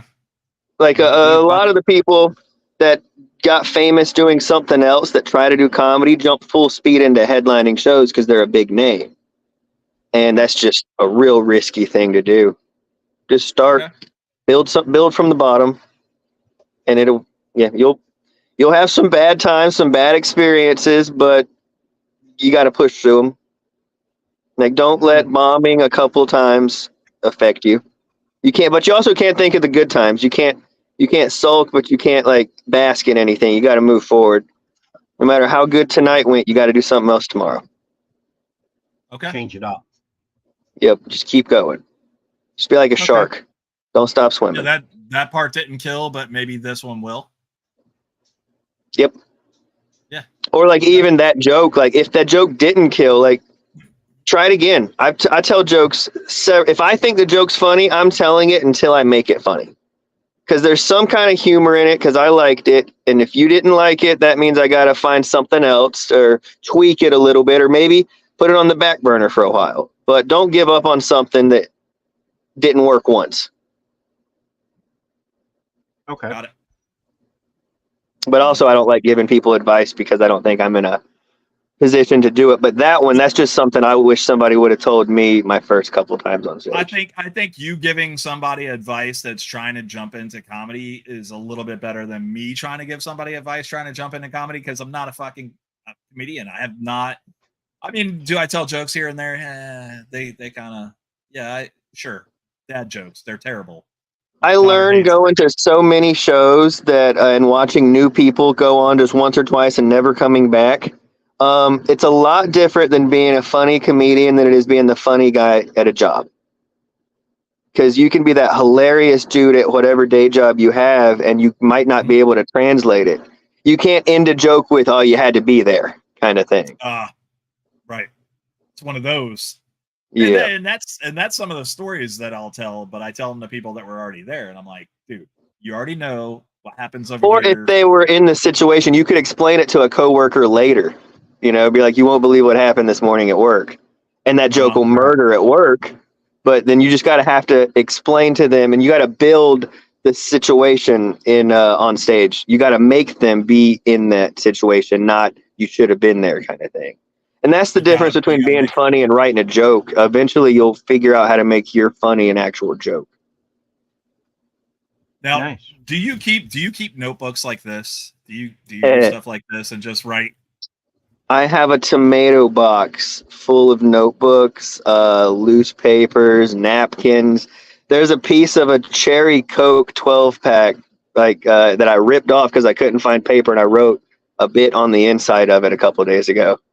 Whatever's around, because I don't have loose paper anymore. So whatever's around, I got all kinds of notes. I probably got 200 or 300 notes on my phone. I have full notebooks. I got a binder full of papers. I never have lost a notebook. My entire. I did this my first time in 2010 for a couple months, and then just didn't do it for years. But I kind of kept writing that whole time, and I've never lost a notebook. That's one thing I've never lost, and I've lost a lot of stuff. So you've got a lot of pent up. No, I'm just a lot of it is so bad when you go back and read it. Like, why was that funny? What was I doing at this point in my life?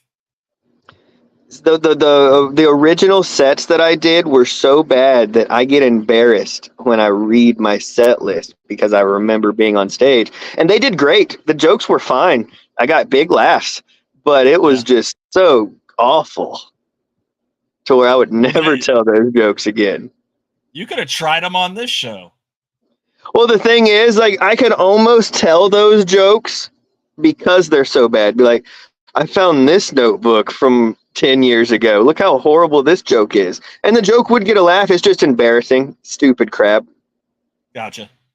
The first couple sets, probably the first couple months until I quit doing it, everything was about smoking weed or having sex or being alone, masturbating. Just literally, there was not a big range of material for What's me. wrong with that?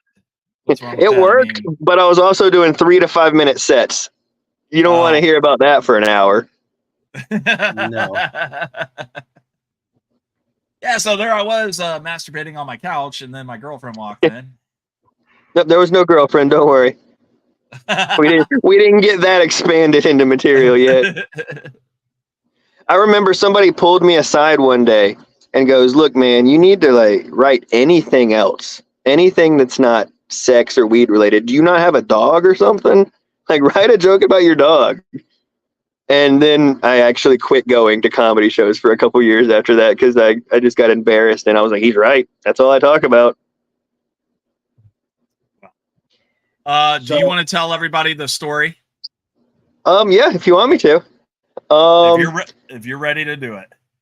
Yeah, so it is. I always start off by saying this is true, but it's the most embarrassing thing that's ever happened to me.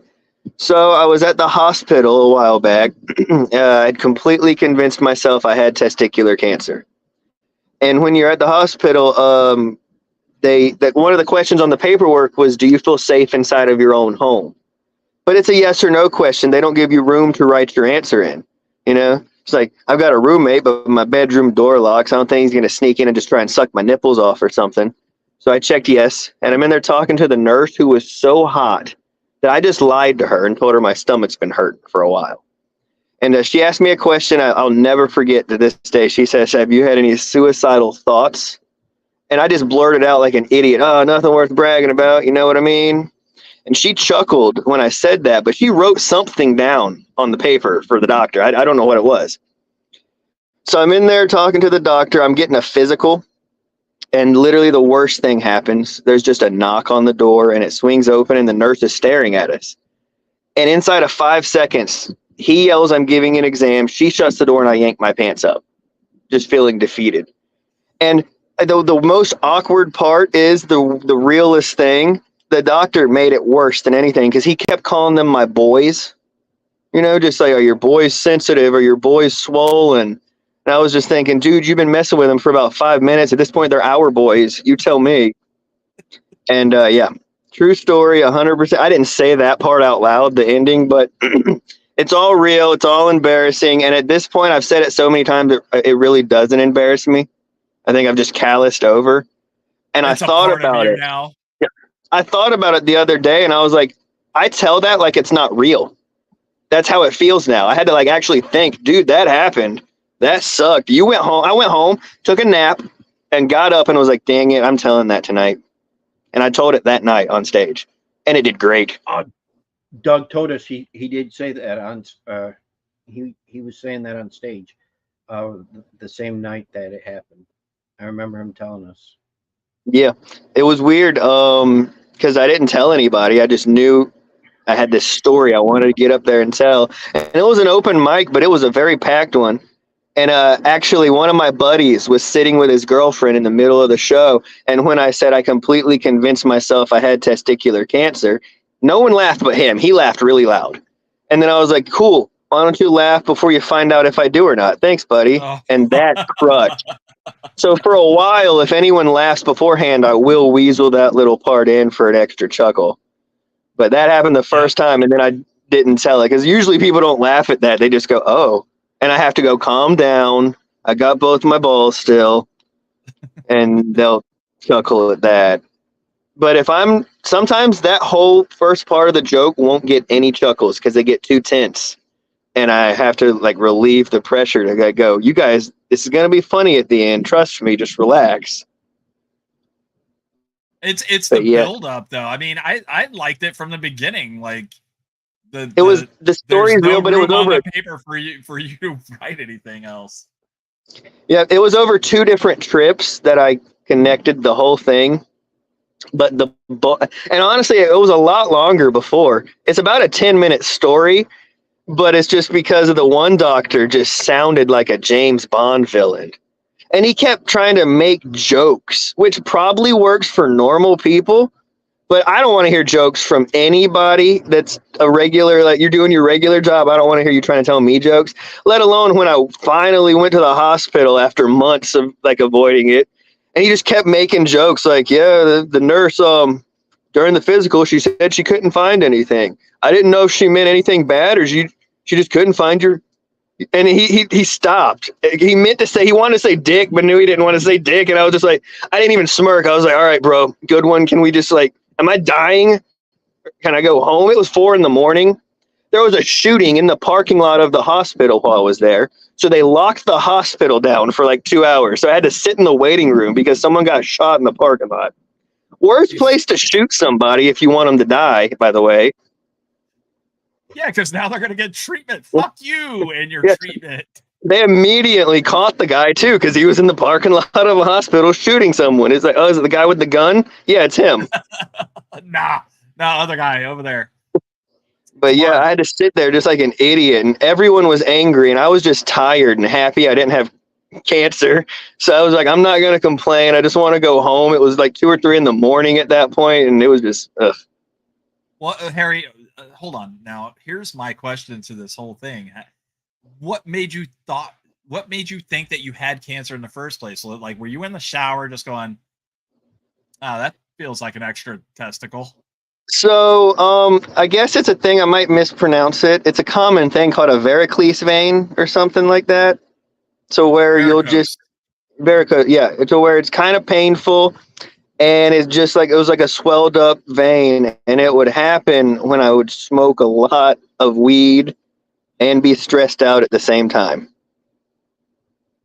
So from what I found out, as long as I keep busting nuts, I'll be okay, because it doesn't seem to happen if I don't save up. But no, it just started to hurt real bad, and I just, eventually I stopped Googling shit. Fuck you, cancer! Yeah, and at the same time, I think it's good for your prostate, so I'm killing like 2 different holes with 1 stone or something. Oh, Jesus Christ, really? Hang on.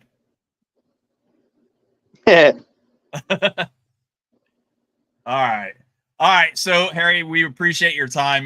We're not going to keep you any longer. And we really do appreciate you coming on the show. You weren't anxious at all. I feel like you did an absolutely fucking fantastic job. We talked about a little bit of everything, some sports, some comedy, what you do. We didn't talk about the ginger over here, though. Like you totally missed the entire time. So I don't think you were wearing a hat in the beginning, but you put one on. You were in the middle of a sentence when he took his hat off, and I noticed. I was like, oh shit, his hair's red.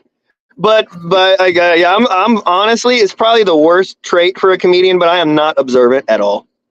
I'm the least observant person I've ever met, let alone comedian. I feel like I'm missing 80% of material I should be getting. That's okay. We can help you with that. I just live in my own little bubble. All right. Anytime, hey Harry, anytime that you ever want to come back on the show, if we have like, you say, hey, I want to come back on just for the fun of it, just hit us up.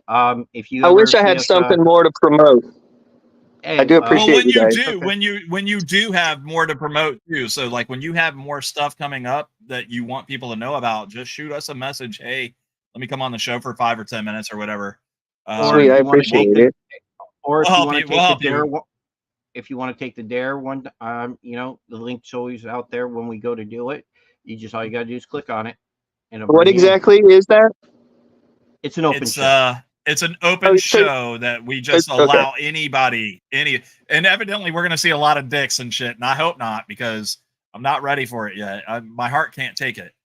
I never know if you mean like an actual dick. I don't know if you mean like an actual dick or if you're just like, these guys are dicks. No, friends of ours, they've done they call it the open door challenge, and they've had a few actual people show their dicks on there, and like, hey, look at my penis, and it's Omegle, but it's on here. So that's basically what we're doing. Yeah, I don't know. I'm not that desperate. I'm very selective with who I let see it, I guess. Oh boy. All right. But no, you All guys are right, great. so- Thank you so much for having me. No, we appreciate you, welcome. man. Hang out for just a minute. We're gonna go offline, and then we'll see you in the green room. All right, sweet. Thanks, bro. Yes, sir.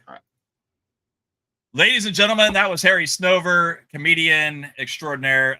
If you have not seen him, please, for the love of God, go watch him. Go watch his material. He's absolutely hysterical. Yes, the story of him and the cancer thing, the cancer scare. I know that hits home with a lot of us. So if you guys are at home playing with your balls, think of Harry. I'm kidding. Mark, what do we got? What do you got coming up? What do you want to talk about? Well, next week we're just going to do we're going to do a round table of our WrestleMania picks. We did this last year. We're gonna do it again. But this year we're going to have two different people on the show. Well, one's a sort of a semi-regular, Bryce Tucker. Perfect. The other one is from Good Real Hunting. His name's Brett, and we're gonna have them give their picks along with ours, and we're gonna see who's more right. I think last year, Brian, I think you actually won that one. I think I had some pretty good picks. So to the people in the chatter box, we want to thank you all for stopping in and voicing torturing us all to hell. Thank you. Voicing your questions, comments, and concerns. So thank you for that. Concerns? Hold on, wait a minute. What concerns? Glick's concerned that we might not be doing the show right. So we need to get offline. Yeah, fuck him. Yeah, fuck him. No, if you guys are looking for other podcasts such as Talking Shit, go check out Nonsensical Nonsense, as well as Well, Dads. they do. Brendan, go check out Brendan Roy from Dads Worldwide. He's fantastic as well. He's just as funny as Glick is, I think. Funny looking, anyway. So after that, I did post some great news though, that on April 18th we will have the director from Friday the 13th Part 6, Tommy Goughlin. That's going to be interesting because we've already had Tommy Jarvis, we already had Jason Voorhees. Now it's time to see what he says. Yeah, bitches, we got all the Friday the 13th cast. What's up? And he was also in Vengeance. So, all right, so Mark, we're working on that. You good? Oh, I'm good. All right, buddy. From us here at Talking Shit, my name's Brian. I'm Mark, and we're out of here. Later.